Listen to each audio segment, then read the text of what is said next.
गौरी अभी नहीं आई है। वैसे तुम्हारे पति मुंबई में है ना? वहाँ वो करता क्या है? फल की दुकान है। हाँ, फिर वो बांद्रा में होगा। बांद्रा में मुझे वहाँ की हर जगह के बारे में अच्छी तरह से पता है। मामा को गाना गाकर सुनाओ। क्या हुआ? अरे क्या कर रहे हो? सामान ठीक से रखो। हाँ, मामा नहीं है, फेंकू मामा। जल्दी आओ। आता हूँ। कभी मामा कभी दादा। फौज में थे, ये झूठ है ना? अरे नहीं साहब। तो वॉचमैन थे क्या? ये दिखता भी वैसा ही है। सर अब मैं आपको खुल कर बताता हूँ। मैं बांगुड़ मिलिट्री कैंप में था। वो क्या है ना साहब, पहले मैं कैंप के सामने मछली मटन घी में अच्छी तरह पकाकर होटल चलाता था। मेरा खाना एक मिलिट्री वाले को बहुत अच्छा लगा और वो मेजर के पास ले जाकर मुझे कुक बना दिया। देखो, सर जो पूछ रहे हैं सिर्फ उतना ही जवाब दो। इसके साथ में एक और आदमी था ना? हाँ, उमेश। बुलाओ उसे। Okay sir. तुम कम्युनिस्ट हो क्या? अरे नहीं सर, आप बोलोगे तो मैं बन जाऊंगा। सुनो, हाँ? साहब बुला रहे हैं, अंदर चलो। जी चलता हूँ। नमस्ते नमस्ते। चलो वहाँ खड़े हो जाओ। जी सर। आप हैं? तुम्हारा ही नाम उमेश है क्या? जी मैडम। इस आदमी को तुम कब से जानते हो? इसके साथ तुम्हारा रिश्ता क्या है? 5 साल से इनके साथ काम कर रहा हूँ मैं, एकदम परछाई की तरह। ये नहीं थे तो सब कुछ मैं ही देखता था। इन्होंने कभी मुझे पराया नहीं समझा। मुझे अपने भाई की तरह प्यार करते हैं ये, लेकिन औरतों को देखते ही थोड़ा बहक जाते हैं। मैंने इनको बहुत समझाया, लेकिन आदत से मजबूर है ये। मैंने कहा कि सारा स्टाफ शादीशुदा है, लेकिन झपट्टा मारना छोड़ते ही नहीं है। अरे जो पूछा जाए सिर्फ उसी का जवाब दो। फालतू बकबक क्यों कर रहे हो तुम? फालतू क्या, सब सच है। सुनो, उसे बोलने दो, आगे बोलो। इनको मैंने विनीता और विमला से मेल जोल ना बढ़ाने के लिए समझाया। उनके भाइयों ने जब आकर इनको कूटा था तो मैंने ही बचाया था इनको। विनीता, विमला, वैशाली, सारे नाम वी से ही शुरू हो रहे हैं। सर वी फॉर विक्ट्री है ना सर? अरे साहब, वी से कोई मतलब नहीं है, A to Z कोई भी चलेगी, बस औरत होनी चाहिए।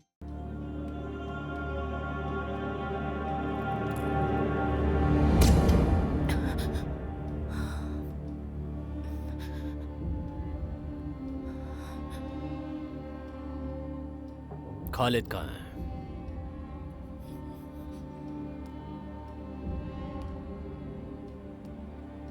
मैंने पूछा खालिद कहाँ है?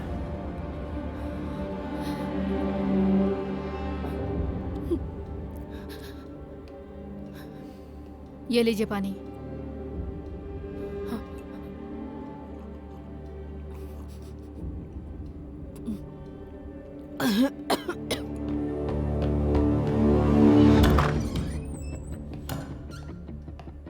सर।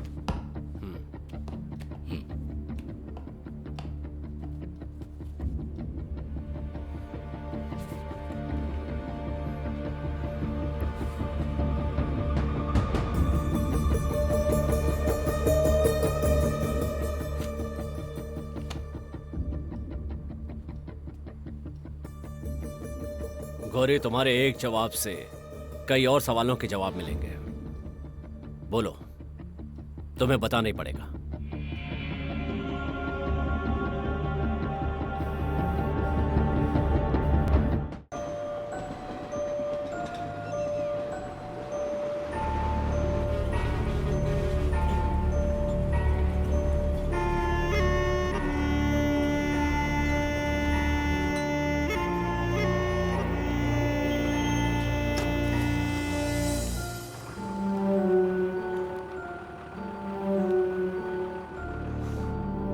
खालिद कहाँ है?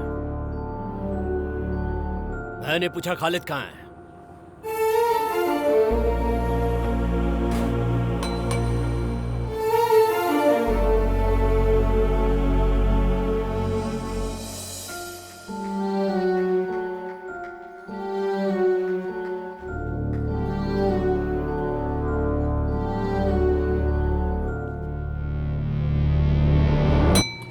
मिर्चन मिर्चन। अरे जल्दी वो बैग तो दो।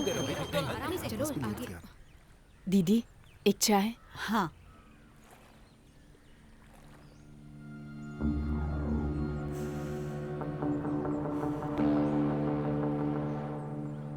ये लो चाय।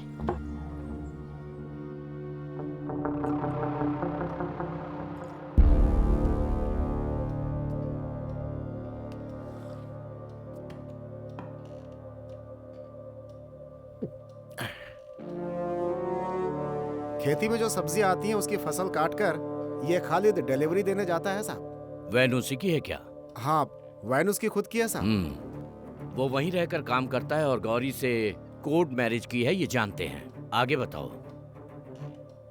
तुम रत्नाकर सिन्हा के पास कब से काम कर रहे हो? वो क्या है सर, असल में देखा जाए तो इस रत्नाकर सिन्हा के पिता के टाइम से ही उनका सारा हिसाब किताब हमारा ही परिवार देखता है। मेरे पिताजी आखिरी समय तक उसका हिसाब किताब देखते थे, अब मैं देखता हूँ।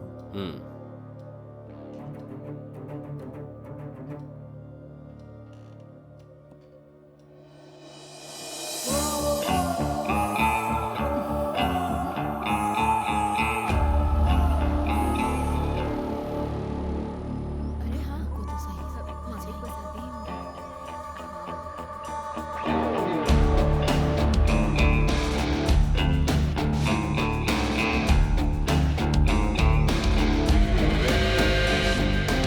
नमस्कार। सब लोग आ चुके हैं मालिक।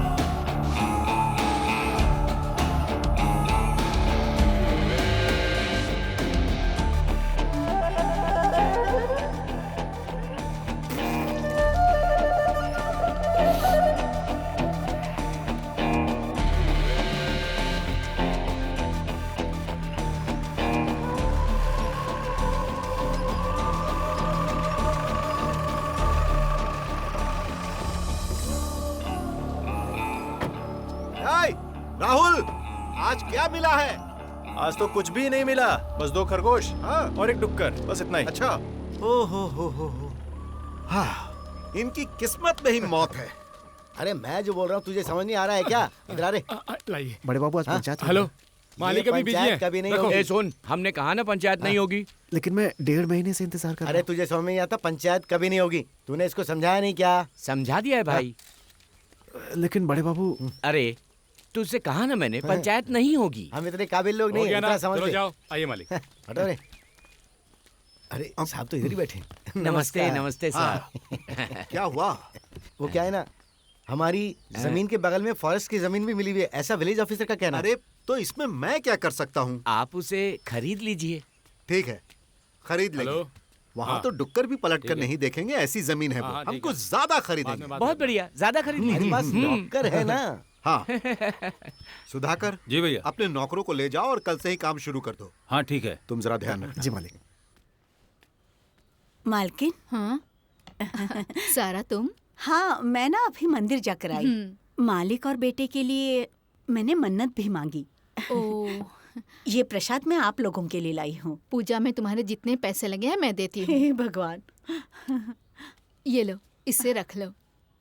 इसकी क्या जरूरत थी? कोई बात नहीं। आप कितने समझदार हैं मालकिन। ये लीजिए। चाचा, खुश तो हो ना? हाँ बेटा। ए, वो फोटो खींच रहा है, तुझे दिखाई नहीं दे रहा है? उधर जाके खड़ा हो। आप इधर आ जाइए।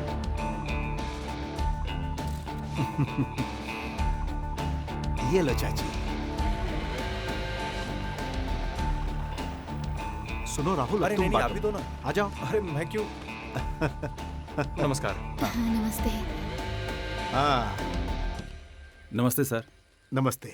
एक नए पुलिस स्टेशन के उद्घाटन के लिए हाँ, आपको आमंत्रित करने के लिए आया हूँ मैं। 16 सबको तारीख को मिलेगा शाम ना? को हम 4 लोग बजे सब समझ गए। आप आ जाइएगा। मंत्री जी भी आ रहे हैं। अच्छा, मंत्री साहब भी? जी ठीक है।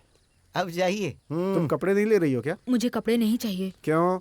मैं मालिक से कुछ बात करने के लिए आई हूँ। क्या बात है? हे, क्या हो रहा वहाँ? बोल रही है आपसे कुछ बात करनी है। हाँ, क्या बात है? बताओ। बारिश की वजह से घर की छत टूट गई। हाँ, वो बनाने के लिए मुझे आपकी मदद की जरूरत है मालिक। हाँ। करेंगे, अच्छी तरह मदद करेंगे। समझ गए ना? जी मालिक।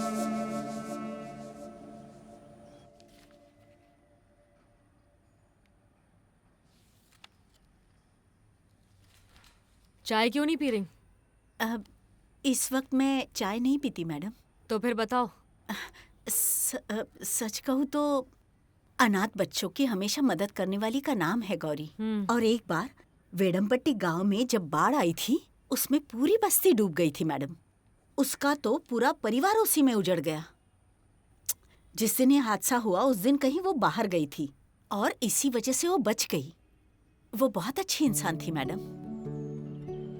अनाथ आश्रम में वो बच्चों से बहुत प्यार करती थी और अच्छे से उनकी देखभाल भी किया करती थी। गौरी के लिए श्रीदेवी उसकी बेटी जैसी थी। श्रीदेवी, अब तुम 10वीं में पढ़ रही हो। तुम्हें अच्छे से पढ़ाई करनी होगी, तभी अच्छी नौकरी मिलेगी।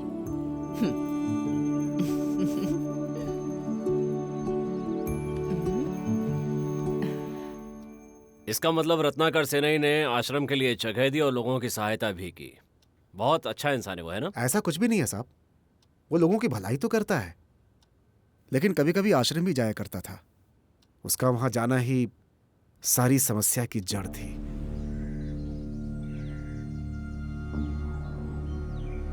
देखिए, आप सब लोग तो जानते ही हैं, आज खुशी मनाने का दिन है। हमारे मालिक हम सबके लिए मिठाई लाए हैं जो वो बांटेंगे। सही कहा। हाँ।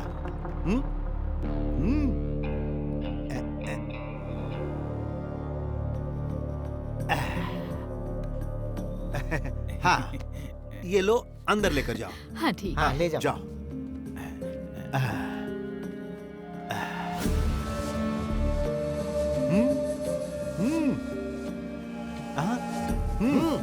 आ जाओ बेटा। आ जाओ।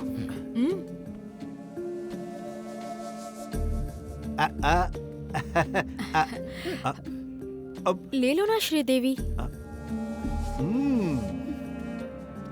अभी अभी एडमिशन हुआ है। एक हादसे में अपना परिवार खो चुकी है ये। Sweet girl. आओ आओ आओ आओ, सब आओ। आओ। आ जाओ। मुझे भी दीजिए।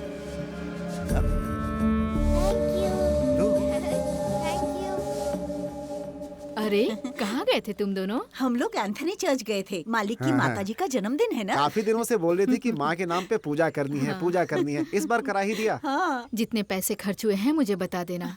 नहीं नहीं, उसकी क्या जरूरत है। ये लो। इसमें क्या है? लड्डू है। हाँ। चलो अब अंदर चलते हैं। अरे सारे खुद मत खा लेना, मेरे लिए भी रख दो। ठीक है, रख दूंगी।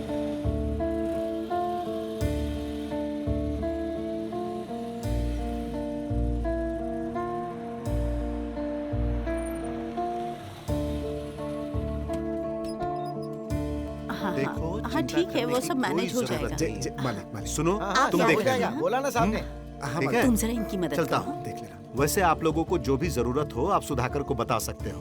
अरे बोलो, इन सबको हो जाएगा। आप हाँ जाएं। हाँ ठीक है, चिंता की कोई बात नहीं है। ये कौन है जो यहाँ ऐसे अकड़ के खड़ा है? अकड़ू ही है, ऐसा ही सुना। आप आइए ना, बैठिए।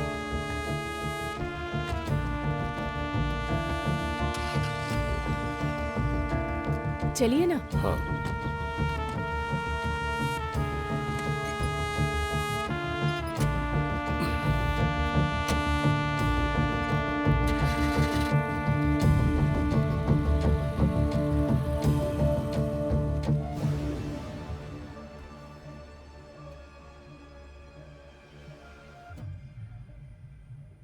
तुम्हारे कहने के मुताबिक सेनई काफी अच्छा इंसान था, है ना? ऐसा भी बोल सकते हैं, लेकिन खालिद और मालिक का 36 का आंकड़ा था। अरे थोड़ा उधर जाओ, पानी के बीच में जाना पड़ेगा, जाओ जल्दी। अरे जल्दी आओ। यहाँ पर जो लिखा है ना, क्या उस हो रहा है हिसाब से- साहब यहाँ पे? सर्वे। वो तो पहले ही हो चुका था, अब यहाँ पे क्या हो रहा है? सर्वे। अरे देखो, आप लोगों को जो चाहिए वो सेना ही मालिक देंगे। बस आप लोगों को हाँ में हाँ मिलानी है। इतना करना है कि वो जहाँ बोले वहाँ बस साइन कर देना। यहाँ साइन करने वाला कोई नहीं है। तुम बीच में टांग मत अड़ाओ। मैं तो टांग अड़ाऊंगा ही। इन गरीबों का खून मत चूसो। इन्हें जो चाहिए हॉस्पिटल, स्कूल, वो सब सरकार देगी।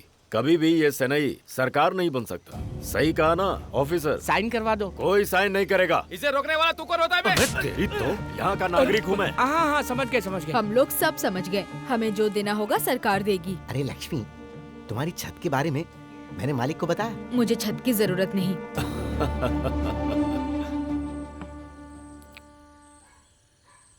वो अच्छे काम करता है ये तो ठीक है, लेकिन वो आदमी सही नहीं है। वो जो कर रहा है उसके पीछे कोई वजह है। पापी लोग अपने पाप को धोने के लिए इस तरह का काम जरूर करते हैं।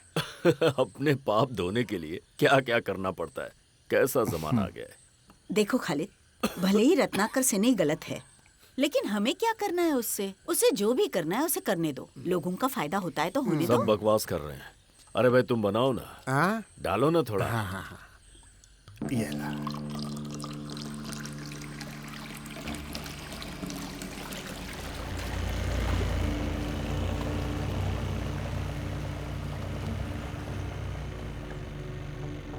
सर मैं उसको ट्रैक कर रहा हूँ सर। हाँ, okay, keep trekking him. Okay sir.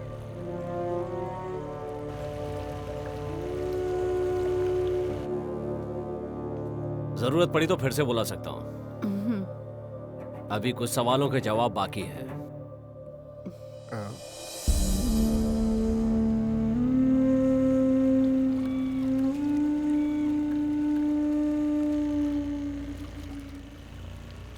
सुनो भाई, सुबह सुबह समुद्र में लहर ज्यादा है क्या? अरे बहुत बढ़िया लहर है, सुबह की बात ही कुछ और है। चलो शुरू करो।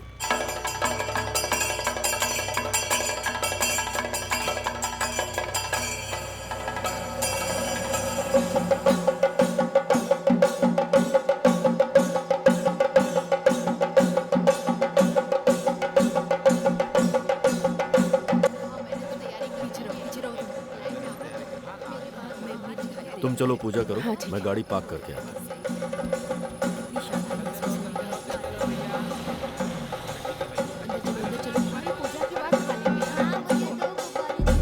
अरे हाँ, सारी सेटिंग हो चुकी है, आ जाइए।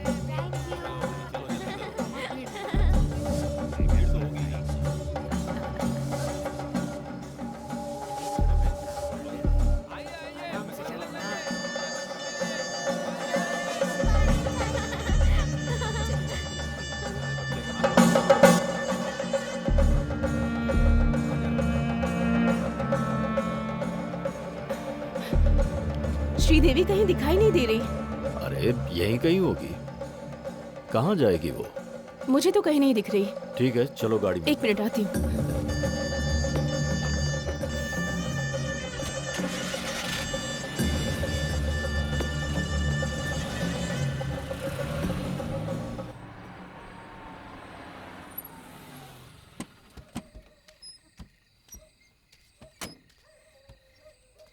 श्रीदेवी,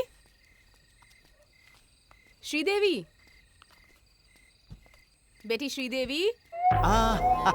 श्रीदेवी, मैं श्रीदेवी। वाह, आजा आजा। ए, आओ ना। अरे आओ, क्या हुआ? आ जाओ, आ जाओ। अरे कुछ नहीं होगा, आ जा। अरे कुछ नहीं होगा। ए, मेरी बात सुनो, मेरी बात मान लो। हाँ, कुछ नहीं होगा। अरे मान लो मेरी बात। कहा ना, क्या कर रही हो? सादा नखरे मत दिखाओ। छोड़ दो उसे। छोड़, बाहर जाओ, बाहर जाओ। मैंने कहा बाहर जाओ। छोड़ उसे।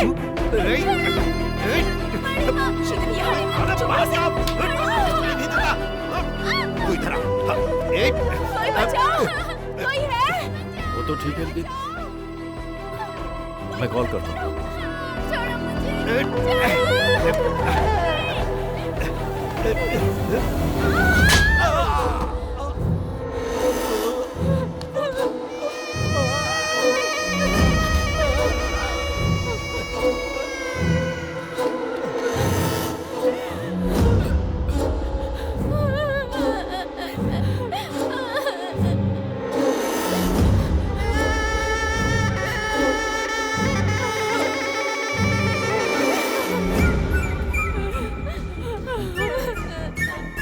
जल्दी आओ।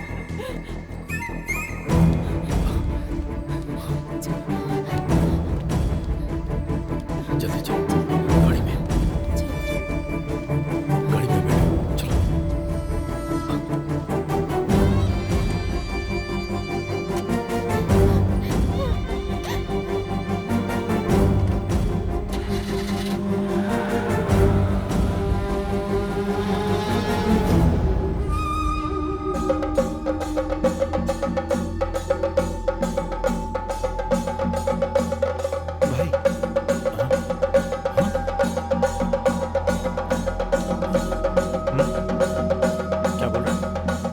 जल्दी करो, देरी हो रही है। अरे बंद तो करने दो। लो आ गए, ये भी अच्छे समय पे आए हैं।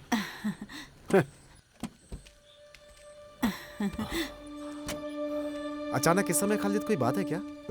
दरअसल वो रत्नाकर सेनई ने श्रीदेवी से जबरदस्ती की, तभी गौरी के हाथ में एक कंदील आ गया, जिसे उसने उसके सिर पर मार दिया। क्या कहा? लगता है वो मर चुका है। देखो भाई, इसे हम यहाँ छोड़कर जा रहे हैं, इसका ध्यान रखना भाई। हाँ। देखो बेटी, पता नहीं सब अगर कैसे कभी हो गया। पुलिस हमें यहाँ जरूर आती है और वहाँ तुमसे पर गए। कुछ पूछताछ करती है तो वहाँ कुछ से बताना जबरदस्ती कर रहा मत। था। हम जल्द ही तुम्हें लेने आएंगे। हाँ, मुझसे रहा नहीं गया और हम चलते उसके हैं। सर पर मार दिया। बड़ी माँ।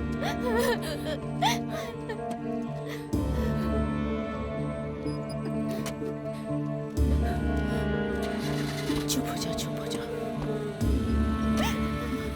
मत रो।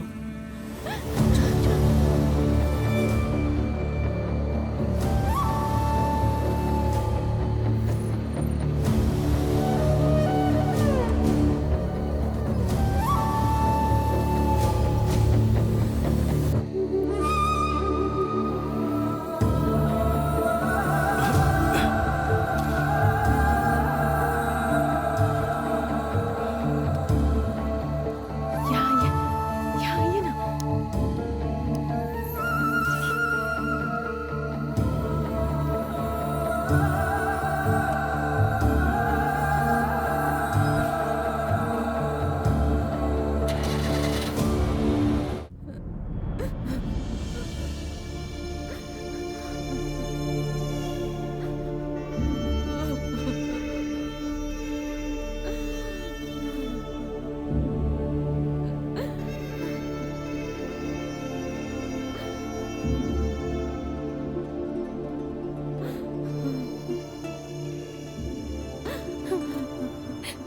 डरो मत गौरी, हम कहाँ जा रहे हैं? अब हम क्या करेंगे? कुछ रास्ता निकलेगा ही। सब कुछ ठीक होने दो, फिर हम यहाँ से कहीं दूर चले जाएंगे। हौसला रखो। अगर मैं गलत बोल रहा हूँ तो आप इससे पूछ लो। ऑर्फनेज में दिन रात यही काम करता है। हाँ सर, जब ये घटना हुई तुम कहाँ थे? सर मैं तो गांव के बाहर जो मंदिर है ना, वहाँ मेला लगा हुआ था, तो मैं उसी मेले में था सर।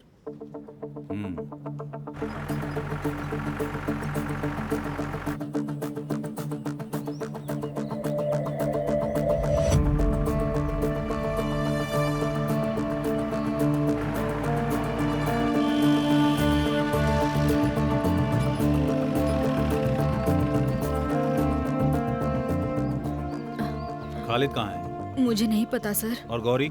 उसका भी नहीं पता। तुम लोग जाकर अंदर देखो। ठीक है सर। तुम कहाँ काम करती हो? यहाँ बगल के गांव में। कोई नहीं है सर। पूछताछ के लिए जब भी बुलाया जाए आ जाना, समझी?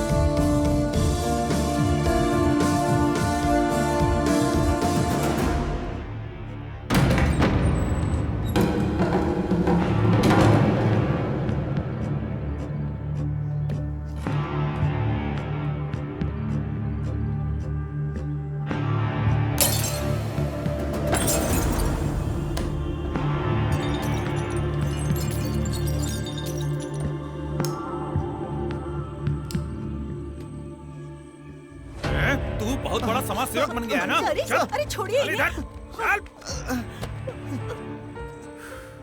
खालिद कहाँ है? मैं कुछ नहीं जानता। देख मुझे पता है। तुझे मालूम है वो कहाँ है? मैंने कहा ना छोटे मालिक, मैं कुछ नहीं जानता। सुबह होने से पहले मुझे पता चल जाना चाहिए कि वो कहाँ है। सुनो, इस पर जरा नजर रखो। चलो चलते हैं। चलो।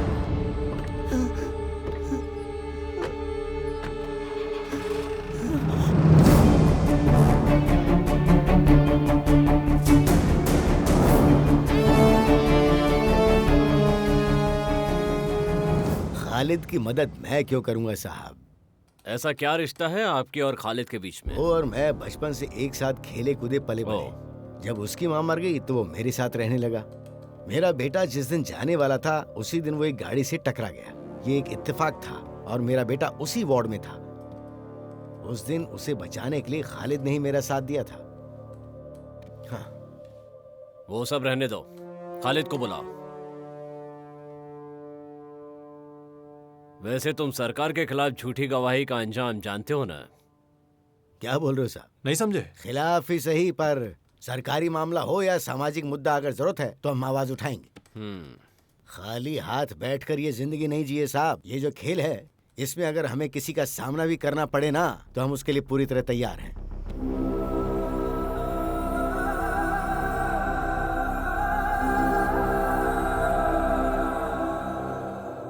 क्या तुमने उसकी हेल्प की, ये जानते हुए भी कि खूनी है तुमने उसकी मदद की? कोई खून करके आए तो उसे छुपा कर रखना नेक काम है क्या? बोलो, क्या यही देशभक्ति है? हाँ, बताओ, सच बताओ, क्या हुआ था? मैं खालिद और गौरी को लेकर थोड़ी दूर पर अपने बिरादरी वालों के घर ले गया था। उसको ड्राइविंग के काम पर भी लगाया और खालिद ने वहां काम भी किया। उन्हें ठहरने के लिए एक घर का इंतजाम भी करके दिया और वहीं पर गौरी गर्भवती हुई और फिर वहां पर उन्हें एक बच्ची हुई।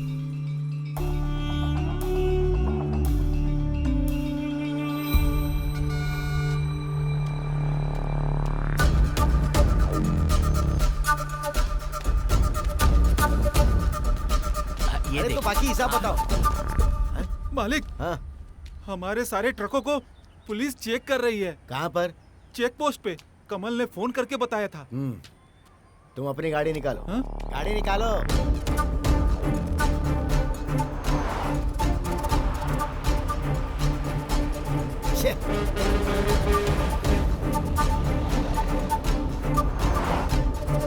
थोड़ी तेज चलाना। जी मालिक।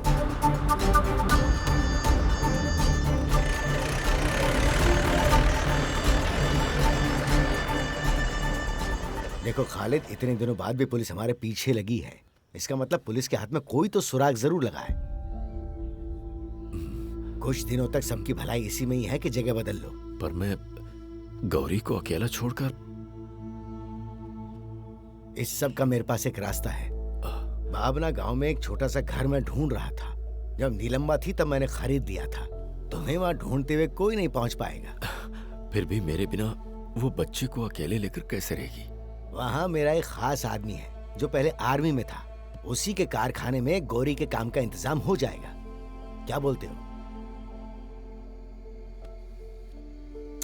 ज्यादा सोचने की जरूरत नहीं है। निकलते हैं। जाओ अपना सामान बांध लो। जाओ। और चलो।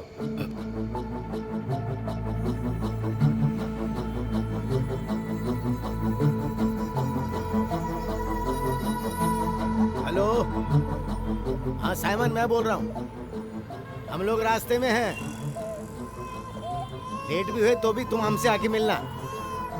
हाँ हाँ हाँ हाँ, बोट वाले से बात की ना? हाँ हाँ हाँ।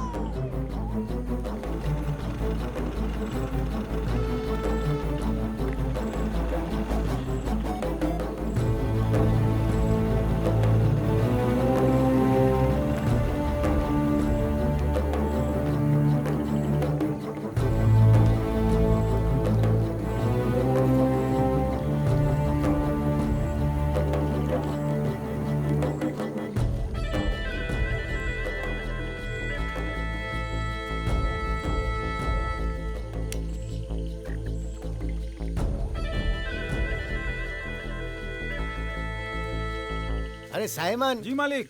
किसी को बुला के इस जगह की सफाई तो करवाओ। ठीक है। आ जाओ, आ जाओ।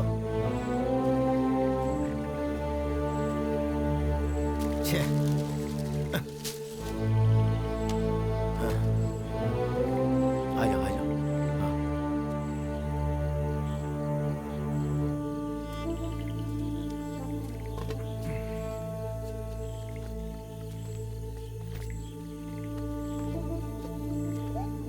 गौरी, मैंने जो बोला याद है ना?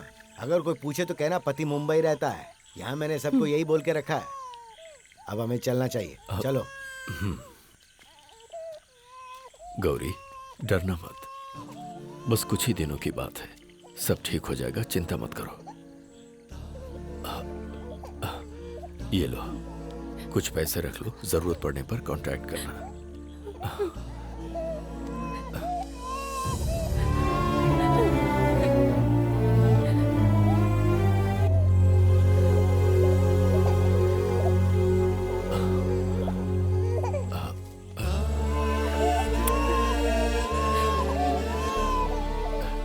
चलता हूँ।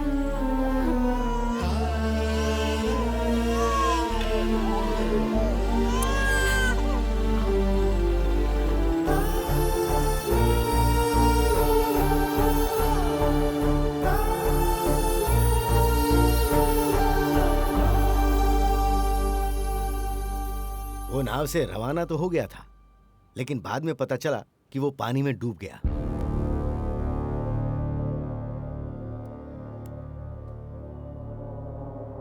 अफसोस है।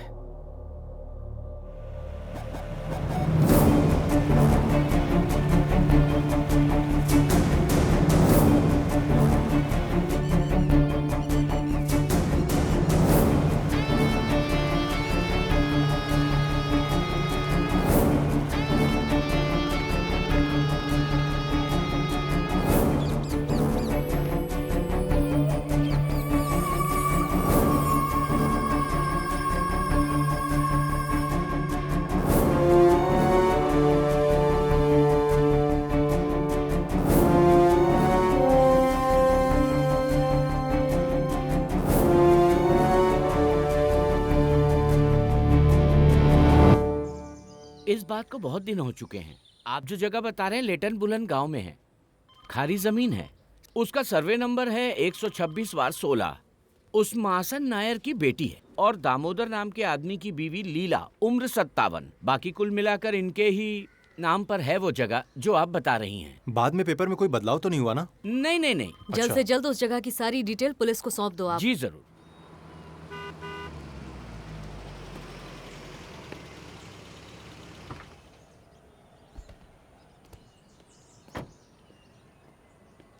नमस्ते साहब। है वहां जाके खड़ा हो।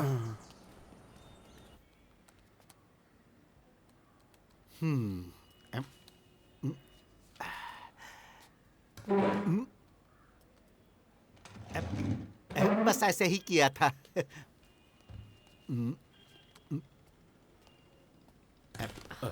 Good morning sir.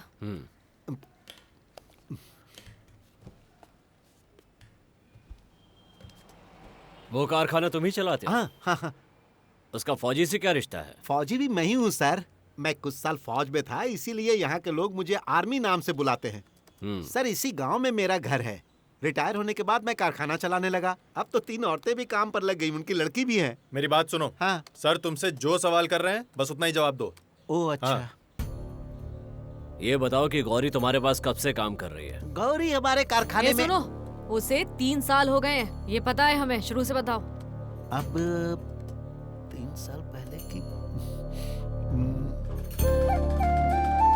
अगर 3 साल पहले से शुरू करूं, तो गौरी को मेरे रस्सी के कारखाने में काम पर लगाने के लिए दामोदर भाई लेकर आए थे। तब मैं आर्मी से रिटर्न आया भी नहीं था। उस समय मैंने अपने कारखाने को चलाने के लिए दूसरे को दिया हुआ था। पहले वो मेरे भाई रवि के पास काम करती थी। रवि का कपड़े सिलाई का कारखाना था, लेकिन बाद में किसी कारण से वो कारखाना बंद हो गया। वापस आने के बाद मैंने अपनी रस्सी का कारखाना अपने हाथ में लिया और गौरी को काम पर रख लिया। 3 साल पहले जहाँ तक मुझे याद है, बस ऐसा ही हुआ था। अरे उमा, तुम्हारे लोन का क्या हुआ? क्या बोले बैंक वाले? अरे अब मैं क्या बोलूं दीदी, हर दिन कुछ अलग ही बोलते हैं। परेशान कर दिया है। कभी ये पेपर ले आओ, कभी वो पेपर ले आओ। एक छोटे से लोन के लिए इतने सारे सवाल, बाप रे। हम जैसे लोगों को कौन लोन देगा? ऐसे लोगों को लोन मिलता है जो उनको चूना लगाकर भाग जाते हैं। सही कहा। कल के अखबार में लिखा था एक आदमी 3,000 करोड़ लोन लेके भाग गया। 3,000 करोड़।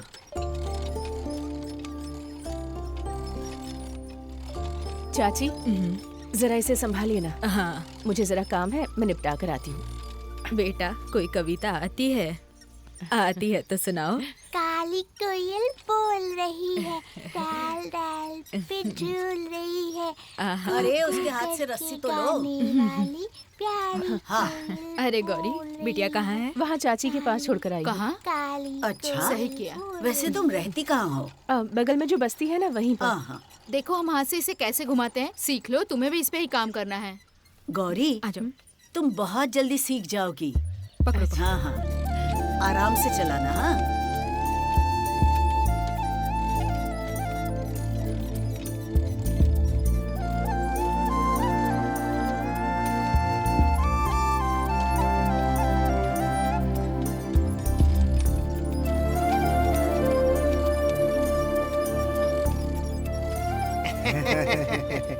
ये जो लद्दाख लद्दाख बोलते हैं उसके बारे में तुम्हें कुछ पता है? ऐसा क्या लद्दाख में? अरे वहाँ पहाड़ है, अच्छा। बहुत सारे पेड़ हैं और भी बहुत कुछ है भाई। ओहो। मैंने वहीं पर अपनी आंखों से मौत को भी देखा था। दीदी सुना, इसने मौत को भी देखा बस है। ऐसे ही फेंकता रहता है। आधी रात का वक्त था। मैं अपने बचपन के दोस्त से मिलकर आ रहा था तो रास्ते क्या में कहा, बचपन का दोस्त? अरे तुम्हें क्या लगता है जब मैं इस वक्त इतना सुंदर दिखता हूँ तो पहले कैसा दिखता होऊंगा? अरे खुद भी सोच लिया करो। सुनो, हमारे आर्मी के ग्रुप का एक नाम भी था। क्या था? अरे राज कपूर ग्रुप। राज कपूर की फिल्म बहुत देखते थे क्या? अरे मालती, सब खाना खत्म हो गया क्या? हाँ मालिक। बाकी कहानी मैं रात को 2 पैग मारने के बाद विस्तार से बताऊंगा। गौरी अभी नहीं आई है। वैसे तुम्हारे पति मुंबई में है ना? वहाँ वो करता क्या है? फल की दुकान है। हाँ, फिर वो बांद्रा में होगा। बांद्रा में मुझे वहाँ की हर जगह के बारे में अच्छी तरह से पता है। मामा को गाना गाकर सुनाओ। क्या हुआ? अरे क्या कर रहे हो? सामान ठीक से रखो। हाँ, मामा नहीं है, फेंकू मामा। जल्दी आओ। आता हूँ। कभी मामा कभी दादा। फौज में थे, ये झूठ है ना? अरे नहीं साहब। तो वॉचमैन थे क्या? ये दिखता भी वैसा ही है। सर, अब मैं आपको खुल कर बताता हूँ। मैं बांगुड़ मिलिट्री कैंप में था। वो क्या है ना साहब, पहले मैं कैंप के सामने मछली मटन घी में अच्छी तरह पकाकर होटल चलाता था। मेरा खाना एक मिलिट्री वाले को बहुत अच्छा लगा और वो मेजर के पास ले जाकर मुझे कुक बना दिया। देखो, सर जो पूछ रहे हैं सिर्फ उतना ही जवाब दो। इसके साथ में एक और आदमी था ना? हाँ, उमेश। बुलाओ उसे। Okay sir. तुम कम्युनिस्ट हो क्या? अरे नहीं सर, आप बोलोगे तो मैं बन जाऊंगा। सुनो, साहब बुला रहे हैं, अंदर चलो। जी चलता हूँ। नमस्ते नमस्ते। चलो वहाँ खड़े हो जाओ। जी सर। अरे तुम्हारा ही नाम उमेश है क्या? जी मैडम। इस आदमी को तुम कब से जानते हो? इसके साथ तुम्हारा रिश्ता क्या है? 5 साल से इनके साथ काम कर रहा हूँ मैं, एकदम परछाई की तरह। ये नहीं थे तो सब कुछ मैं ही देखता था। इन्होंने कभी मुझे पराया नहीं समझा। मुझे अपने भाई की तरह प्यार करते हैं ये। लेकिन औरतों को देखते ही थोड़ा बहक जाते हैं। मैंने इनको बहुत समझाया, लेकिन आदत से मजबूर है ये। मैंने कहा कि सारा स्टाफ शादीशुदा है, लेकिन झपट्टा मारना छोड़ते ही नहीं है। अरे जो पूछा जाए सिर्फ उसी का जवाब दो। फालतू बकबक क्यों कर रहे हो तुम? फालतू क्या, सब सच है। सुनो, उसे बोलने दो, आगे बोलो। इनको मैंने विनीता और विमला से मेल जोल ना बढ़ाने के लिए समझाया। उनके भाइयों ने जब आकर इनको कूटा था तो मैंने ही बचाया था इनको। विनीता, विमला, वैशाली, सारे नाम वी से ही शुरू हो रहे हैं। सर, वी फॉर विक्ट्री है ना सर? अरे साहब, वी से कोई मतलब नहीं है। A to Z कोई भी चलेगी, बस औरत होनी चाहिए। तू बाहर तो मिल। चाय पिलाएंगे क्या? हाँ, और कोई बात तो नहीं है? कंट्रोल रूम में इन्फॉर्म कर दो। हाँ। होटल वाले मेजर, तुम जाओ। सर, कभी बुलाऊं तो? जब भी बुलाएंगे मैं आऊंगा सर। हाँ। साहब मैं भी निकलूं?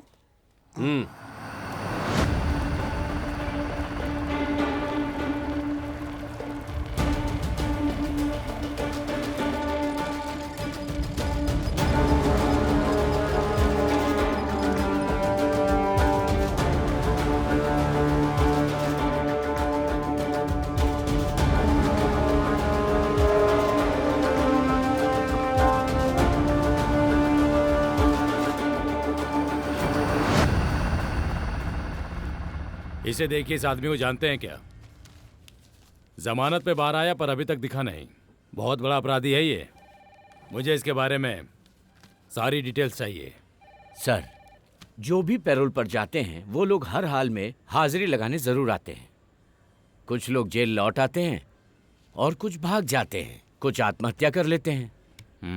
खालिद की तहकीकात की तो पता चला कि जिसके खून का इल्जाम उस पर है वो वैराट गांव का कोई बहुत ही बुरा और जल्लाद आदमी था। उसके खून का बदला लेने के लिए उस आदमी का बेटा भी खालिद का इंतजार कर रहा था। फिर खालिद के बारे में मुझे जब पता चला कि जिसने उसका नाम पैरोल के लिए रिकमेंड किया था उनका नाम था रामानुज। बहुत बड़े वकील हैं। सुप्रीम कोर्ट से लेकर अपने सेशन कोर्ट तक जो भी बड़े बड़े केस आते हैं उन्हें हैंडल वही करते हैं, रामानुज सर। खालिद के पैरोल की पिटीशन विद्यानंद रामानुज ने ही दी थी। कुछ तो गड़बड़ है ऐसा मुझे लगा था। जब मैंने इस बारे में पता किया तो पता चला कि राहुल सेनाई ने उसे मारने के लिए छुड़ाया। ये सब मेरा अनुमान ही है। वैसे कुछ भी हो, खालिद आत्महत्या नहीं करेगा, ये यकीन है मुझे।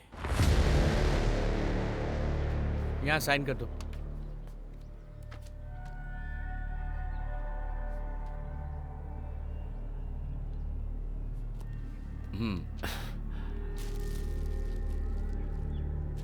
धन्यवाद साहब।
एनकासी से निकलकर जब मैं यात्रा पर गया था तो अखबार में कुछ शब्द और छोटा सा फोटो देखा।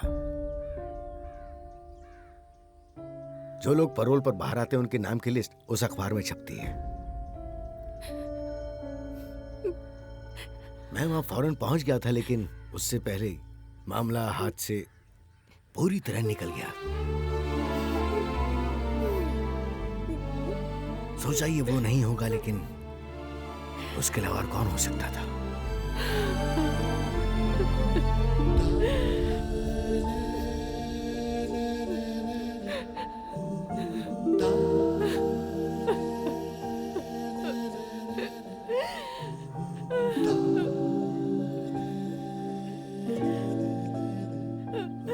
गौरी, तुम और तुम्हारी बच्ची जब तक चाहे यहां रह सकते हो। वो मेरे अपने खून जैसा था, एक सगे भाई की तरह था मेरे लिए। किसी चीज की जरूरत हो तो मुझे याद कर लेना। इस बच्ची को लेकर अब अकेले ही जीना है ना। इसके बारे में किसी को बताना मत।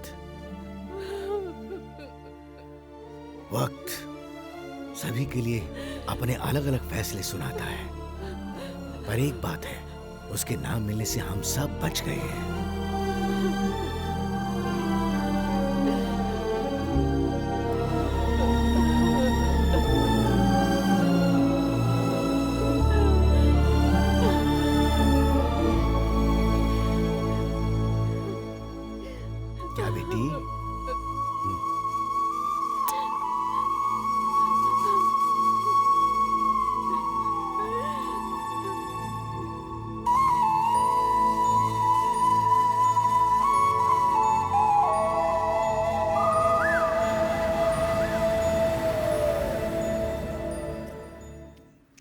मैसेज देखकर भी जवाब नहीं दिया। तू क्या देख आगे रहा आओ, है? चल साइन काम करो। कर। इस साल तो तुम्हारे पति बॉम्बे से आ रहे हैं ना? मेरे पिताजी आएंगे। अच्छा। आएंगे। और सुनो गौरी, तुम्हें भी हम लोग रोज के जमा भत्ते में शामिल कर रहे हैं। नहीं नहीं, मुझसे नहीं होगा। अरे तुम्हारी पगार में से सिर्फ 50 रुपए ही तो जमा करने हैं। जरूरत पड़ने पे पैसे काम आते हैं। हाँ। अगर किसी का उधार हुआ तो भी चुका सकते हैं ना। हाँ, मेरी तो? बात मानो तुम।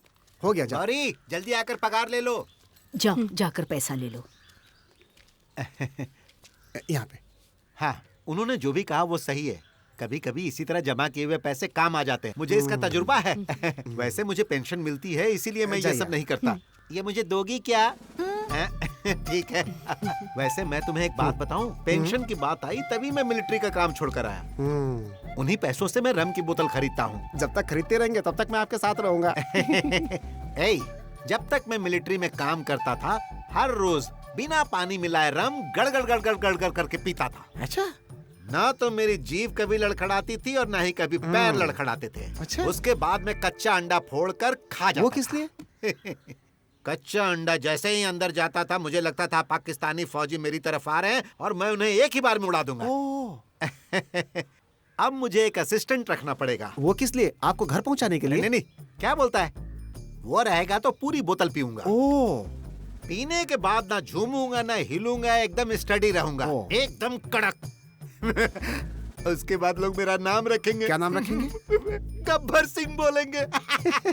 वो तो आप जीवन में नहीं बन सकते। आज तक गोलियां देखी हैं आपने? तुझे दिखाऊं क्या? शक करता है मुझ पे? नहीं नहीं, शक नहीं। चल जा। जब देखो फालतू बात करता है। असली गोली देख ले तो फट के हाथ में आ जाएगी।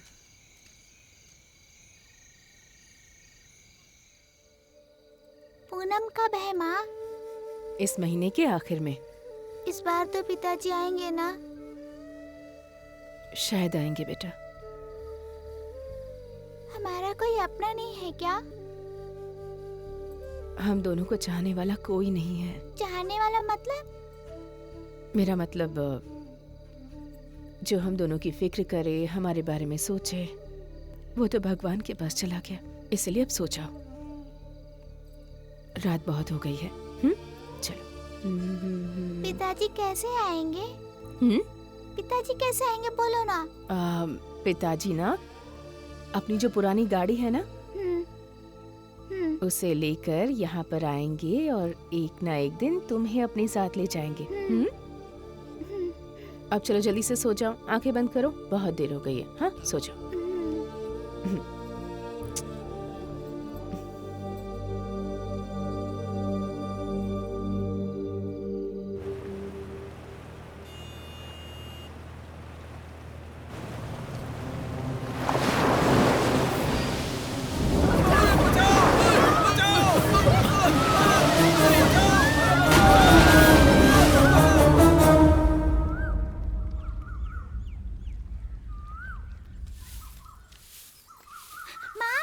हाँ। पिताजी आ गए। क्या? पिताजी आ गए। पिताजी? हाँ। कहाँ? वो पानी में तैर के आए हैं। चलो ना माँ, चलो ना जल्दी। पिताजी, पिताजी, पिताजी।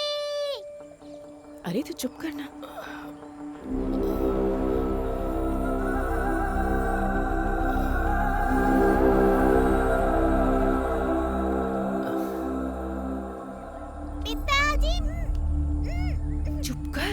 पिताजी को बुलाना।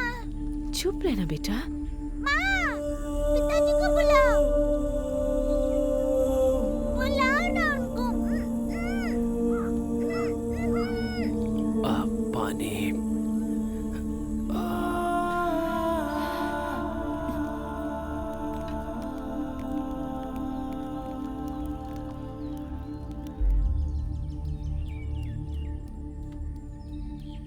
पिताजी, इससे पूछ लीजिए। हाँ। मैं आपको याद नहीं हूँ क्या? मैं आपकी बेटी पारो हूँ पिताजी। हाँ। आपको दर्द हो रहा है?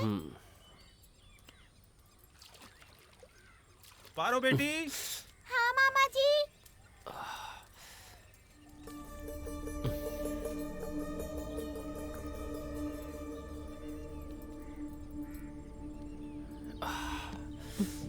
कौन है आप? और यहाँ किस लिए आए हैं? घबराइए मत, चलने लायक हो जाऊंगा तो यहाँ से चला जाऊंगा। मणि मामा। हाँ बोलो बेटी। मेरे पिताजी आ गए मुंबई से। कब आए? आज सुबह आए हैं। क्या लेकर आए हैं तुम्हारे लिए? ठीक है, बाद में बताना। हाँ। पिताजी, मणि मामा ने पूछा है आप मेरे लिए क्या क्या लाए हैं? पिताजी का सारा सामान पानी में डूब गया बेटा। पिताजी तुम्हें हर चीज खरीद के देंगे, ठीक है? वैसे तुम्हारा स्कूल नहीं आज? माँ मुझे स्कूल ही नहीं भेजती। यहाँ पास में कोई अच्छा स्कूल नहीं है ना, इसलिए। बच्चों को स्कूल भेजना चाहिए। उन्हें स्कूल न भेजकर बहुत बड़ी गलती करते हैं। पारो, आ जाओ, चलो।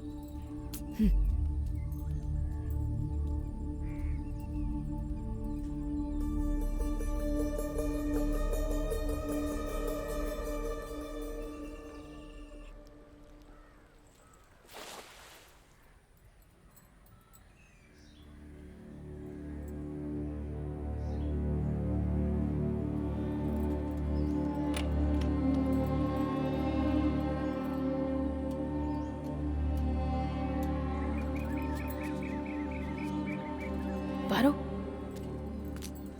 यहाँ आ। माँ, पिताजी। मेरे साथ चल।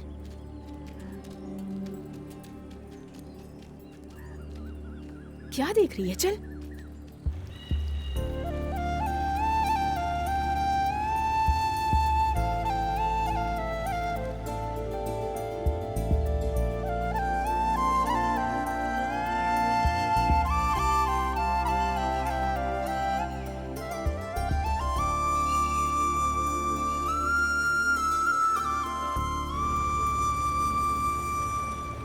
अरे क्या हुआ? इस वक्त इतनी तैयारी के साथ कहाँ जा रहे हो? अरे यार क्या बताऊं तुम्हें, क्या हो गया? कल रात को समुद्र में एक नाव डूब गई। क्या बोल रहे हो? पता नहीं कहाँ की नाव थी, इसीलिए देखने जा रहे हैं। फोन करता हूँ तुम्हें वहाँ पहुँच के। बताता हूँ। जाओ जाओ।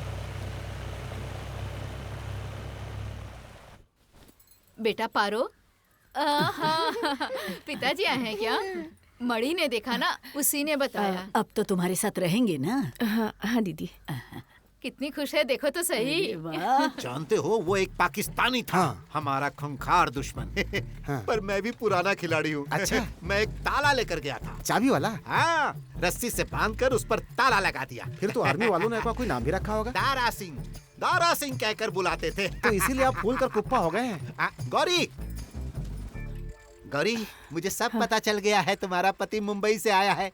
इस साल वो त्योहार अपनी गौरी के साथ ही मनाएगा। अरे अच्छी तरह से मनाओ। अच्छा है, घर में खीर वीर बनाओ, और अगर थोड़ी खीर बच जाए तो मुझे भी खिलाओ। हाँ, मैं शाम को आऊंगा तुम्हारे पति से मिलने के लिए। हाँ। अरे रे रे, इसकी चाल तो देखो, अब तो ये दिखाई भी नहीं देती। इसकी चाल से मेरी जान निकलती है। संभल कर रहना, उसका आदमी घर में ही है। साइज देखा है उसका? आप जैसे बोल रहे हो वो काम आएगा अपने? अरे साइज मायने नहीं रखता, इंसान का काम मायने रखता है। काम तो मैं भी करता हूँ आपके साथ। चुपचाप चलो। चल तो रहा हूँ।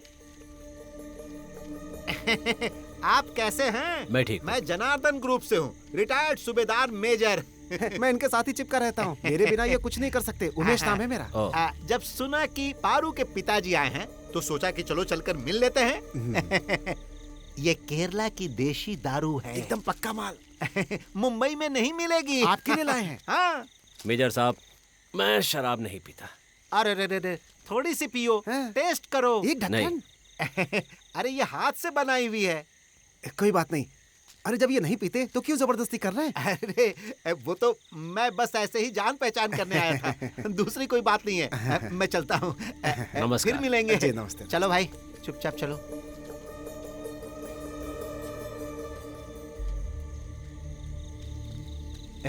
ए सुन, अब हम लोग इस बोतल का क्या करें? करेंगे क्या? पियेंगे, नाचेंगे, गाएंगे। तू गाएगा, नाचेगा, और मैं तुझे लात मारूंगा। मार दो साहब, लेकिन नाचने तो दो। बड़ा आया नाचने गाने वाला।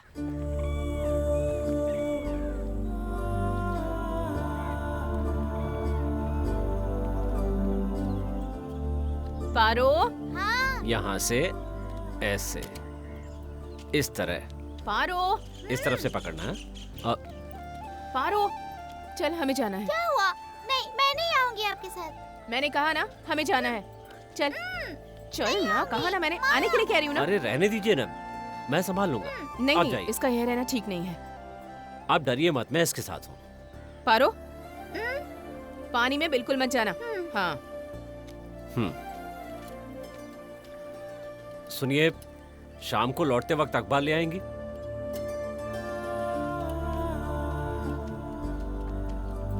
आराम से खींचना, इस तरह से। मैं सीख जाऊंगी अरे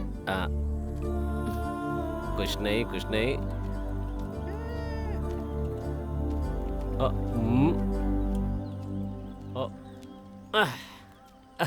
ये तो खाली है।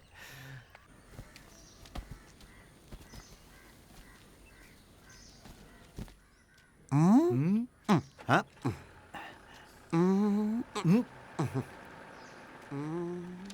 हे, क्या इसमें सब गड़बड़ लग रहा है?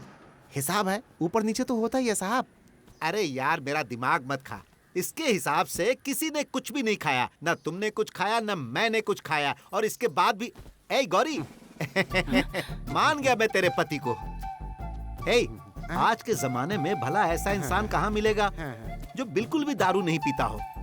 बहुत अच्छा इंसान है वो। दोस्ती ना भी हुई तो आते जाते उससे हिंदी सीख ही लूंगा। गौरी, इनको कभी दरवाजे पे फटकने मत देना। हिंदी के बहाने उसे पीना सिखा देंगे, मुसीबत तुम्हारी बढ़ जाएगी। देखता हूँ। ये हो गए 99। हाँ 100। रस्सी के कारखाने में खून। एक रस्सी के कारखाने में लड़की से मालिक ने गलत बर्ताव किया तो वो खबर छोड़, कोई दूसरी खबर नहीं पढ़ सकता। केरल में बच्चियों को अगवा करने के मामले बहुत बढ़ गए हैं। एक चौंकाने वाला मामला प्रदेश में सामने आया है कि भिखारियों का एक बहुत बड़ा गैंग बच्चों को अगवा करके उन्हें भीख मांगने के लिए लगा देता है। अखबार में कोई अच्छी खबर नहीं है? ऐसा तो नहीं कि तू मन से ही बोले जा रहा है? अब यहाँ जो छपा है वही पढ़ रहा हूँ मैं। तुझे ऐसी ही खबरें दिखती हैं। मेरी क्या गलती है?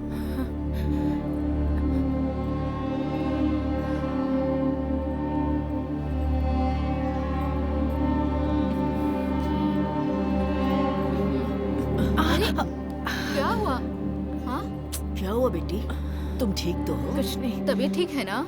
अरे आप लोग इतना भी नहीं समझती।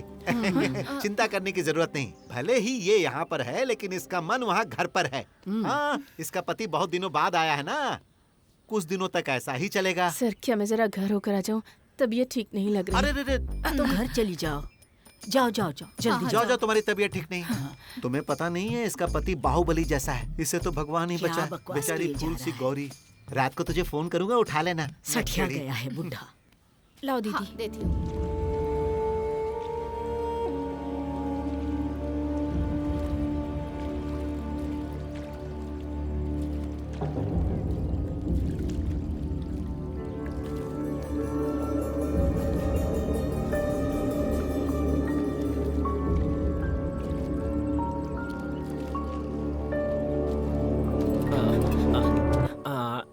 ऐसे। हाँ, ये ऐसे और ऐसे। हाँ, ये ठीक है।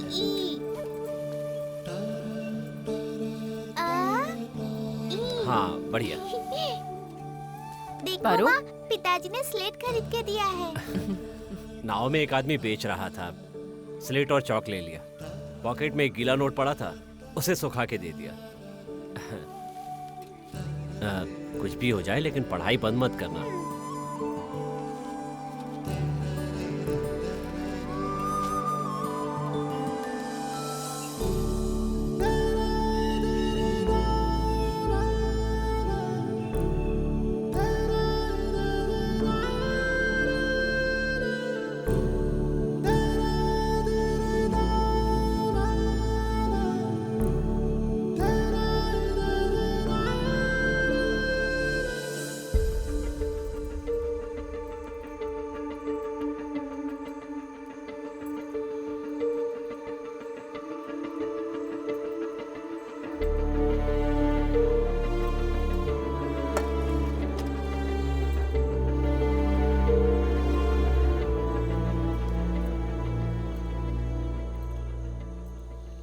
कौन है? आपका नाम क्या है? और यहाँ क्यों आए हैं? नाम भूल गई क्या? पारो का पिता। डरो मत, मैं किसी को तकलीफ देने के लिए नहीं आया हूं। जैसे आया हूं वैसे ही चला भी जाऊंगा। हो सकता है कल ही चला जाऊं।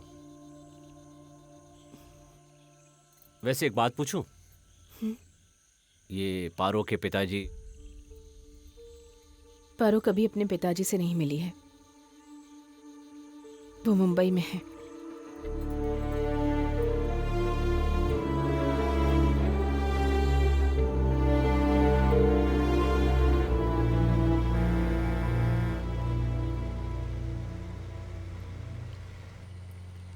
लो, अब खुद लिखो।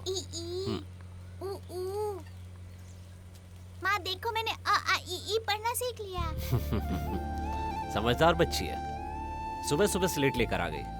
पारो चल। आज पिताजी के साथ ही रहूंगी। इन्होंने कहा है कि आज ये मुझे ABCD लिखना सिखाएंगे। इस रस्सी के काम में कितनी दिहाड़ी मिलती है? 50 रुपए खर्च करने के बाद भी 150 रुपए बच जाते हैं।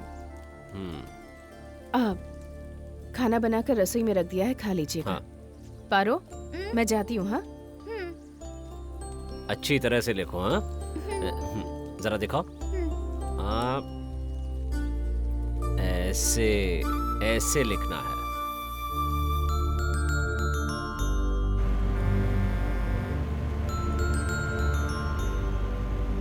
अरे सुनो भाई, मैं एक बात बताना चाहता हूँ। यहाँ इस तरह के रस्सी के कारखाने कई सारे हैं। हाँ। अगर मुझे टाइम पर डिलीवरी नहीं मिली तो मैं नेक्स्ट ऑर्डर नहीं दूंगा। बाद में कोई बहाना मत बनाना, ये बात मैं साफ साफ कह देता हूँ। अरे सर, मैंने जुबान दे दी तो बस दे दी। मानता हूँ बारिश और बाढ़ की वजह से जनवरी में थोड़ा लेट हो गया, लेकिन इस बार मैं समय पर ही दे दूंगा। आपको कमीशन का चेक मिल जाएगा, पैसे दिलवा दीजिए, बहुत तकलीफ है। तुम चेक और कमीशन की बात करके मेरी जुबान पर ताला लगा देते हो। ठीक है भाई, मिल जाएगा। चलता हूँ। बहुत टेढ़ा आदमी है ये। अरे नहीं, ये तो बस खाली दिखावा है। इस दाम में इस आदमी को और कहाँ मिलेगा? लेकिन हमारा समय ही खराब अरे मुझसे चल रहा बोलकर है। क्या फायदा? इन औरतों से ठीक से काम लीजिए ना आप। हेलो, तुम शीला बोल रही हो ना? ये लो। हाँ हाँ, बोलो बोलो। हाँ, अरे पहले क्या मुसीबत कम थी?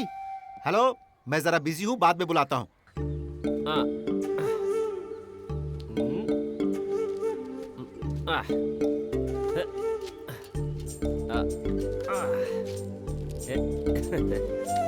Omelette, chocolate, omelette, chocolate.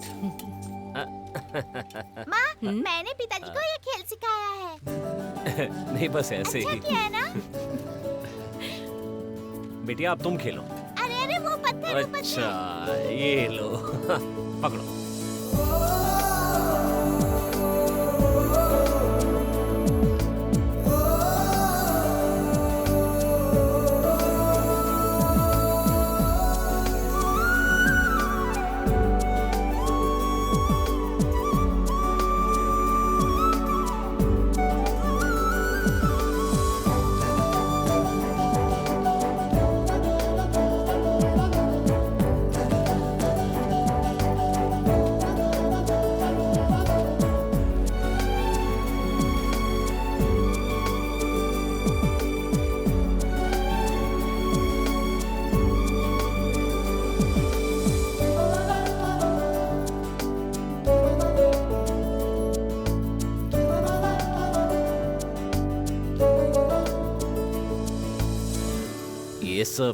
ये सब करने की क्या जरूरत थी?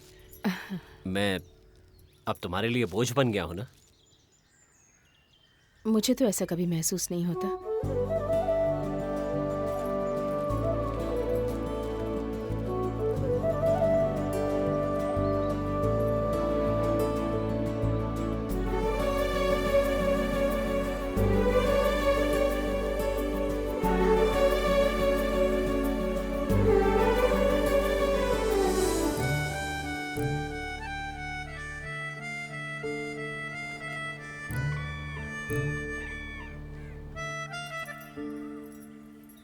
पारो, उसे रख दो, हाथ कट जाएगा। बात नहीं सुनती। पारो, पारो यहाँ आओ। पिताजी बुला रहे हैं। क्या है पिताजी? पारो बेटी। क्या है पिताजी? मैं सोच रहा हूँ कि चला जाऊँ। कहाँ जाएंगे? अरे पिताजी को काम पर जाना है। नहीं मत जाइए ना आप। जल्दी वापस आ जाऊंगा। हाँ मत जाइए ना पिताजी, नहीं जाइए, नहीं कहा ना वापस आ जाऊंगा। पारो, उन्हें चिंता जाने मत दो करो। बेटा, उन्हें काम पर जाना है। यहाँ छोड़ो बेटा, रो मत, मैं आ जाऊंगा। अब जरा पकड़ो इसे। हाँ मत जाइए ना अब- पिताजी। पारो मेरी बात सुनो, यहाँ आओ बेटा। छोड़ो बेटी, जाने दो उन्हें। समझा करो। पारो, पापा को जाना पड़ेगा बेटी। वो जल्दी आ जाएंगे बेटा। छोड़ो ना बेटा। मैं आ मेरी बात जाऊंगा सुनो। वापस। अरे अरे पारो, क्या हो गया इसे? पारो, पारो, जरा पानी लेकर आइए, मैं इसे संभालूंगा, आप जाइए। पारो, पारो आँख खोलो। बेटी, पारो बेटी।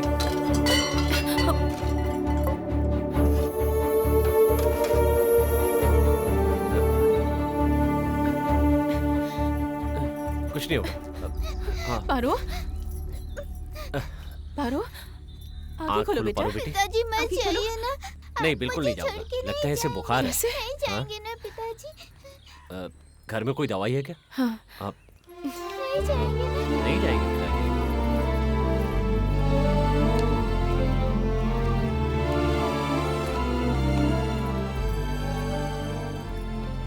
कहा ना पिताजी कहीं नहीं जाएंगे। लो दवाई ले लो। हाँ हाँ, वाह अच्छी बच्ची। Pillow pillow pillow. इसे जरा आराम करने दो। हाँ जा। अच्छा, इसे अंदर सुला देती हूँ।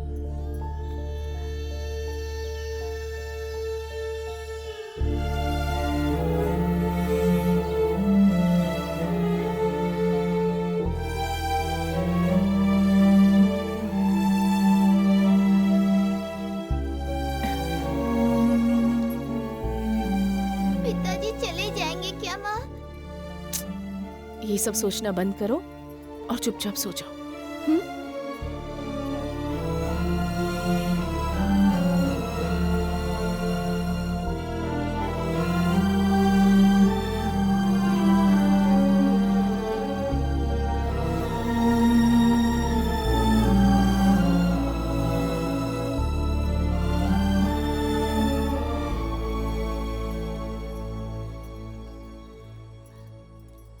अब कैसी है? अब थोड़ी सी ठीक है। ओह, उसे लगता है आप ही उसके पिता हैं, क्योंकि उसने बचपन से आज तक उनका चेहरा ही नहीं देखा।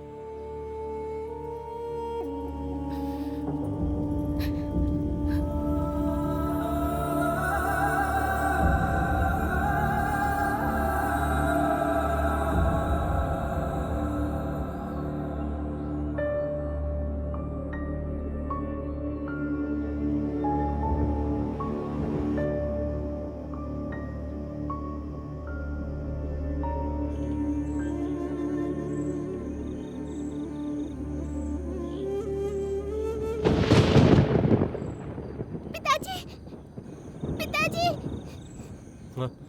पिताजी मत जाइए ना। बेटी बेटी पारो, मैं यहीं पर हूँ। हाँ यहीं पर हूँ मेरी प्यारी बच्ची, मैं कहीं नहीं जाऊंगा। आराम से सो जाओ। सो जाओ बेटी, सो जाओ, कहीं नहीं जाऊंगा। सो जाओ। मुझे छोड़ के कहीं मत जाइए। कहा ना पिताजी कहीं नहीं जाएंगे।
कौन है?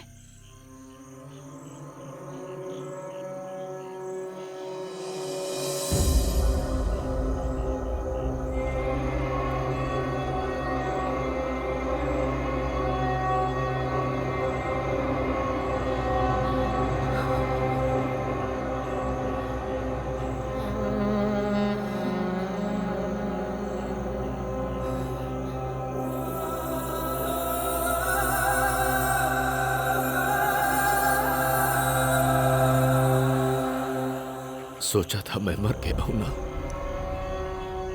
काश ऐसा हो गया होता तो अच्छा ही होता। मेरे जाने के बाद एक बच्ची के साथ जिंदगी से जंग कब तक अकेले लड़ती? कोई तो सहारा चाहिए था ना, है ना?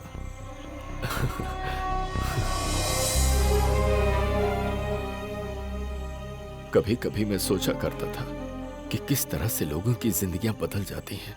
अब मैं भी उन्हीं में आ गया हूं। सोचा नहीं था ऐसा होगा।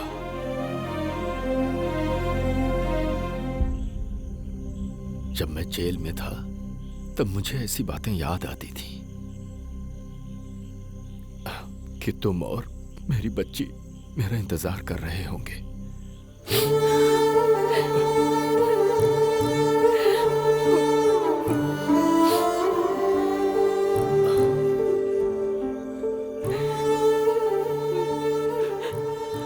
अंदर कौन है ये मैं नहीं पूछूंगा।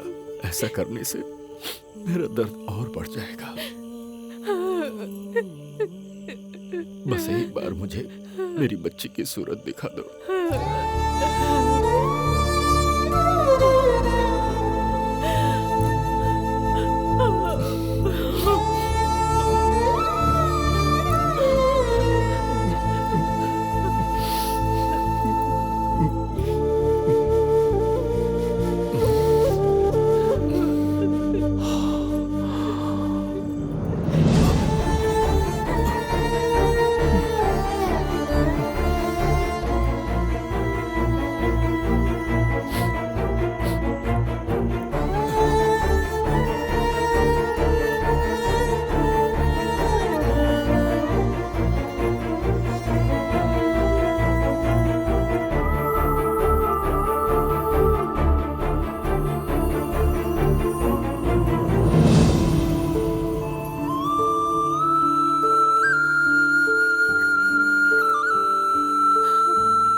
बचाओ, बचाओ,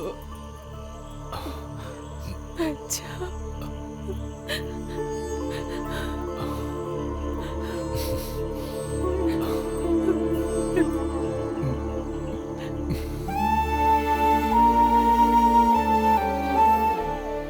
हमेशा खुश रहो।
क्या बात है?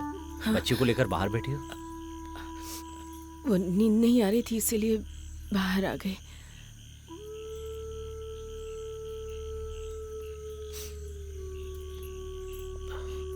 मैं बाहर ही रुकता हूँ। हाँ। यही ठीक रहेगा। वैसे भी ये चौखट पार नहीं करनी थी और आगे से करूंगा भी नहीं।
सिक, चलोगे नहीं?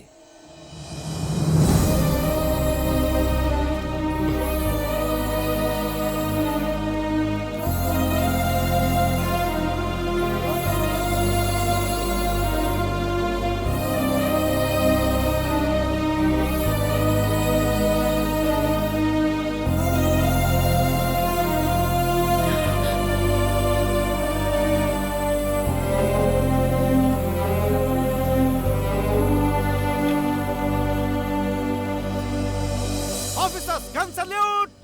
Arms up!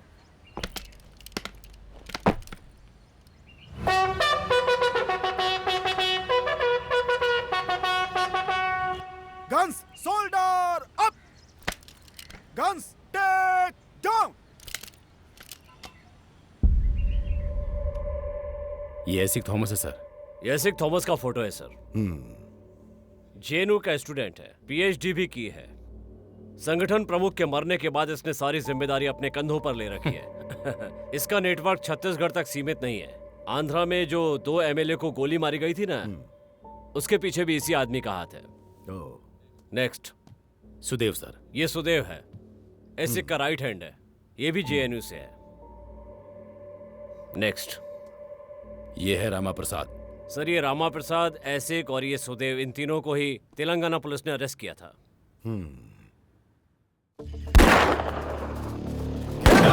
रुक जाओ, तुम आगे से जाओ। रुक जाओ, छोड़ना मत उसे।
Track team, follow. All men follow up.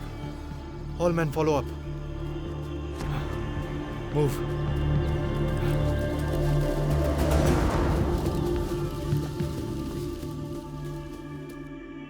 Sir Rama Prasad encounter में मारा गया, फिर सुदेव और एसिक के बीच में थोड़ी अनबन हो गई। मामला इंटरनेशनल और इंडस्ट्रियल सिक्योरिटी का होने की वजह से तेलंगाना पुलिस ने ये मामला हमें सौंप दिया। संयोग से एक सस्पिशियस कॉल की वजह से सुदेव को ट्रेस कर लिया गया, लेकिन सुदेव देश छोड़कर चला गया। पर एसिक पे हमेशा पुलिस की नजर थी। बट रिसेंटली सुदेव का किसी के पास कॉल आया। Whom did he contact? Sir मैं उसी पे आ रहा हूँ। एसिक अपनी प्लान के लिए जिस आदमी से मिला वो सुदेव की जान पहचान का था। उस आदमी को नागाकोर के रास्ते में हम लोगों ने अरेस्ट किया। ठीक से पढ़ना, मैं आता हूँ। इधर आना जरा। अब तुम्हारा यहाँ रहना ठीक नहीं है, समझ रहे हो ना? वेणु भाई को पता चल गया है। हाँ। कल किसी भी तरह तुम्हारे लिए बोट का इंतजाम करवा दूंगा मैं, समझ गए ना? चलता हूँ। ठीक है। तुम तैयार रहना।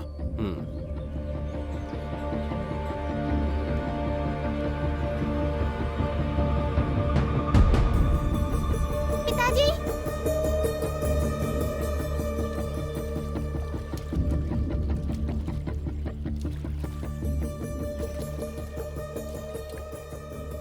Okay, good job sir. What about Gauri? Interrogation चल रहा है? सर वो हो चुका है। सर वो एसिक नहीं है, गौरी का पति खालिद है, जिसके बारे में हमें शक था कि वो मर गया है। सेनी नाम के आदमी के खून के जुर्म में जेल में सजा काट रहा था वो। सजा के बीच ही किसी ने उसकी बेल करवाई। पुलिस रिकॉर्ड के मुताबिक उस समय ही खालिद ने ट्रेन से गिरकर खुदकुशी की थी, ऐसी खबर मिली थी हमें। सर खालिद का जमानत पे बाहर आने एक प्लान था सर, और उसमें उसका साथ देने वाला विद्याकरण राममणि था सर। इस सब की वजह वही था sir. I feel so funny, इस तरह तुम लोगों के सामने खड़ा हूं। We don't feel it so funny. Oh, मेरा वक्त बहुत कीमती है, पता है ना? रामानुज एसोसिएट, वहां सुप्रीम कोर्ट के सॉलिसिटर जनरल से लेकर नीचे तक तकलीफ में पड़ जाओगे। हाँ, उसकी चिंता मत करो, ये तो हमारा काम है। आपको एक जानकारी देनी है, और वो जानने के बाद आप यहां से जा सकते हैं। हमारी इंटरनल सिक्योरिटी है ना, वो हमेशा अपनी आंखें खुली रखती है। हमारा संबंध सीएम से है। वो जो बंदर होता है ना, वो जब समंदर की गहराई नापने निकलता है तो उसका क्या होता है पता है ना?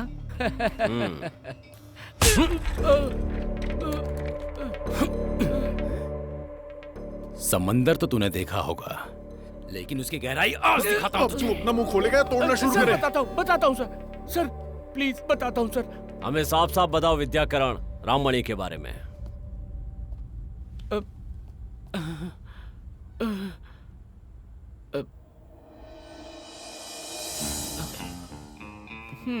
वैसे मैं क्या बोल रहा हूँ, इस गुनहगार को सजा देना मेरे जैसे लोगों का काम है, और उससे मुझे सुकून मिलता है। और इन सब काम के लिए आउट ऑफ द वे जाके मुझे ज्यादा पैसे मिलते हैं। पैरोल पे छुड़ाना तो अलग बात है, लेकिन बाकी काम में भी मेरा साथ चाहते हो तो तुम्हें कुछ और भी करना होगा।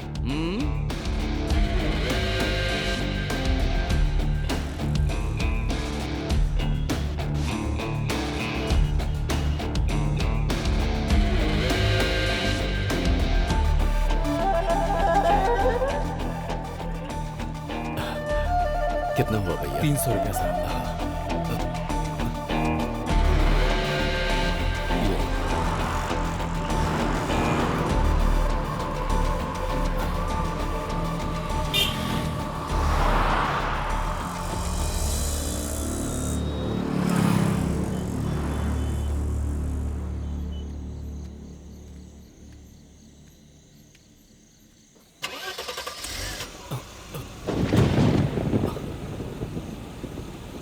अरे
से।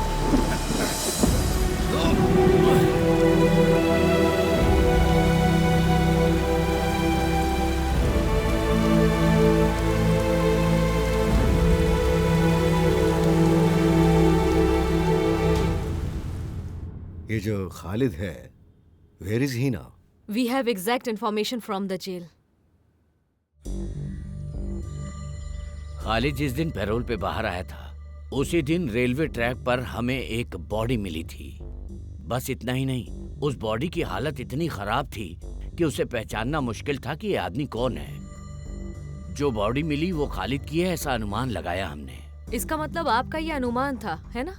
खालिद ही मरा है, इसका कोई सबूत नहीं है। अनुमान ही लगा सकते हैं, लेकिन लोकल पुलिस ने तहकीकात की थी। उनकी दी हुई रिपोर्ट के मुताबिक जेल सुपरिटेंडेंट के तौर पे मैं जो कर सकता था किया। एक बात समझ में नहीं आई, आपके पास रजिस्टर था, उसके बाद भी आपने चेक क्यों नहीं किया? आपको तो राइट्स है ना? चलते हैं। मैं रिटायर होने वाला हूँ, ऐसी जांच पड़ताल करके मेरी बदनामी मत कीजिए।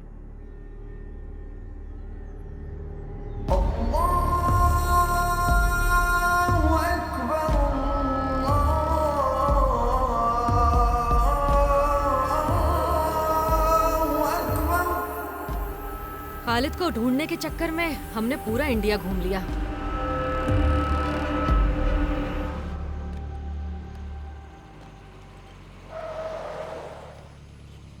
खालिद,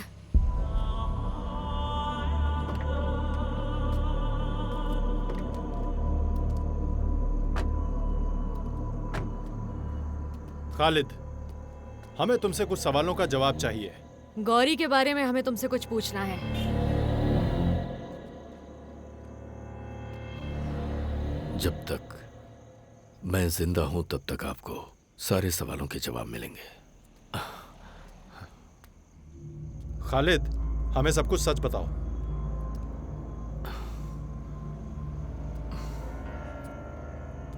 ठीक है। सर, खालिद की जिस दिन बेल हुई थी उसी रोज सेनई के आदमियों ने उसे बुरी तरह से जख्मी करके जंगल से जाने वाले एक रेलवे ट्रैक पर फेंक दिया था। और वहीं पास में रहने वाले कुछ आदिवासियों ने जब खालिद को जख्मी हालत में देखा तो उसे उठाकर अपने साथ ले आए और फिर उसके बाद उसका अपने तरीके से इलाज किया और उसकी जान बचाई। ठीक उसी दिन 5 किलोमीटर की दूरी पर एक मजदूर आदमी आत्महत्या करके अपनी जान गंवा चुका था। उस आदमी की बॉडी को ही खालिद के नाम पर पुलिस रिकॉर्ड में दर्ज किया गया। महीने भर इलाज करने के बाद खालिद जब चलने लगा तो वो गौरी से मिलने के लिए वापस गया। केरला भूमि नाम के अखबार में एक ऐसी खबर लिखी हुई थी जिसको पढ़ने के बाद खालिद के बारे में पता चला। सर, ऐसे कैसे इन सब के बीच में आया? सर, एनकाउंटर से बचकर ऐसे अपने किसी जिगरी दोस्त से मिलने के लिए एक बोट में जा रहा था। बीच समंदर में वो बोट एक हादसे में डूब गई। उसकी भी सारी डिटेल्स है हमारे पास।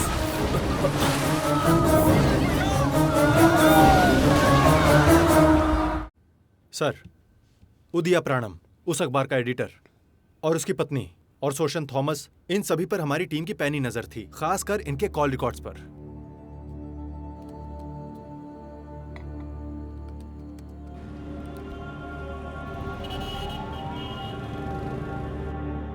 ठीक 1 महीने पहले सोशन थॉमस के नाम से खरीदा गया एक सिम कार्ड।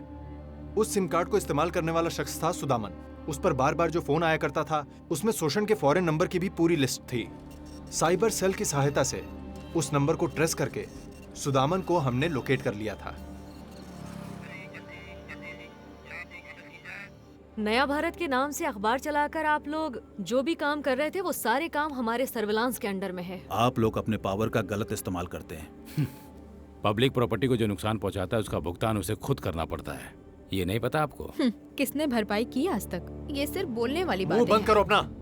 अगर ज्यादा मुंह चलाओगी तो ठीक करना भी आता है। आप भी शांत हो जाइए। You have to cooperate with us. Arrest करने के लिए आए हैं ना आप लोग?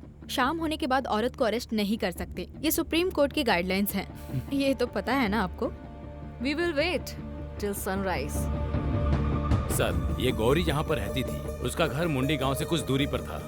वो जगह किसी रामू के पत्नी के नाम पर थी और पेपर भी सारे उसी के नाम पे थे। सर, उसी के पास रस्सी का कारखाना था। गौरी वहीं काम करती थी। एसी के अरेस्ट होने के बाद गौरी को काम से निकाल दिया गया सर।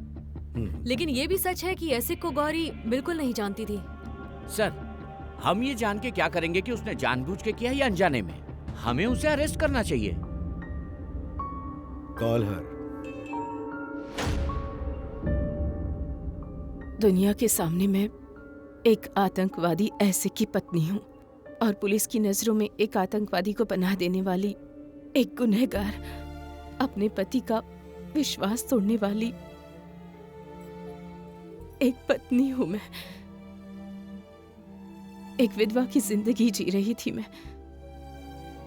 सारा दिन यहाँ वहां दौड़ती हुई अपने पिता की राह देखने वाली बेटी के साथ हम अपनी जिंदगी में खुश थे। एक दिन अचानक से एक आदमी समंदर में बहता हुआ आया तो वो उसे ही अपना पिता मानने लगी। उसकी खुशी देखकर मैं भी उससे नहीं कह पाई कि ये तेरे पिता नहीं है। मुझे नहीं पता था कि वो इंसान कौन है। पारों की खुशियां देखकर मुझे ऐसा लगा कि वो आदमी मेरी बेटी की खुशियां और जीने का मकसद बनकर आया है, जिसे मैं मरा हुआ समझती थी। एक रात वो लौट कर आ गया। उस दिन मैं जीना ही नहीं चाहती थी।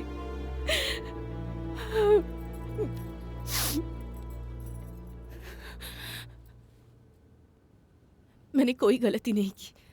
मैं खूनी हूं,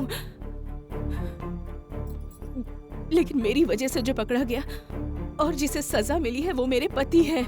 किसी भी कोर्ट के सामने मैं गुनाह कबूल करके फिर चाहे मुझे उसके लिए कितनी भी बड़ी सजा मिले, मैं कबूल करने के लिए तैयार हूं।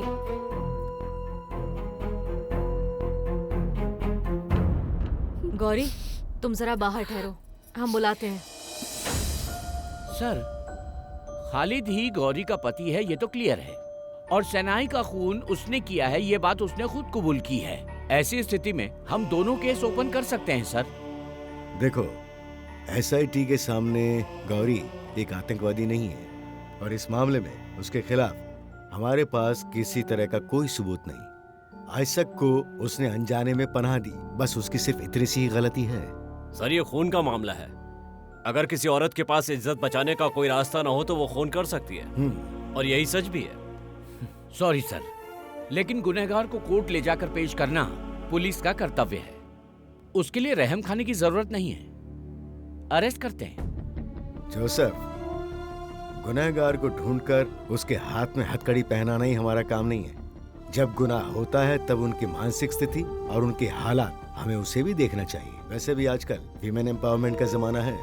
सर, खुद की इज्जत बचाने के लिए हथियार उठाने वाली कोई भी औरत हो, कानून का काम उसको सजा दिलाना नहीं, बचाना होता है। सर, सबूत के अभाव में न जाने कितने गुनहगार कानून की आंख में धूल झोंक कर बच जाते हैं एवरीडे। हमारा समाज भी उसी को अपमानित करता है जिसके साथ अन्याय हुआ है। अकेली औरत का जीना कितना मुश्किल है, ये तो आप जानते हैं। एक बच्ची को बाप का साया देना चाहा, गौरी का यही दोष है। तो आपका क्या निर्णय है सर?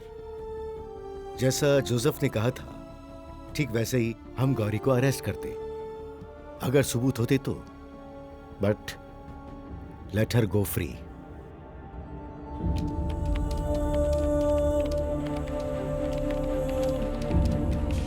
जिस उग्रवादी एसिक को पुलिस ने अरेस्ट किया था, गौरी ने कबूल किया है कि उसके साथ उसके संबंध थे, लेकिन पुलिस ने गौरी को छोड़ दिया। वाइनर में जिस रत्नाकर सेनाई का खून हुआ था, उसकी खास खूनी गौरी नाम की उस शख्स को पुलिस ने छोड़ दिया है।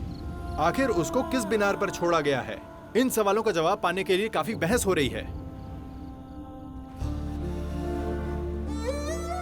अभी बताया गया कि गौरी बेगुनाह है। इस बात के पुख्ता सबूत तो नहीं है, लेकिन शतरंज के खेल में गौरी सिर्फ नाम के लिए गौरी नहीं, बल्कि उग्रवादी गौरी है।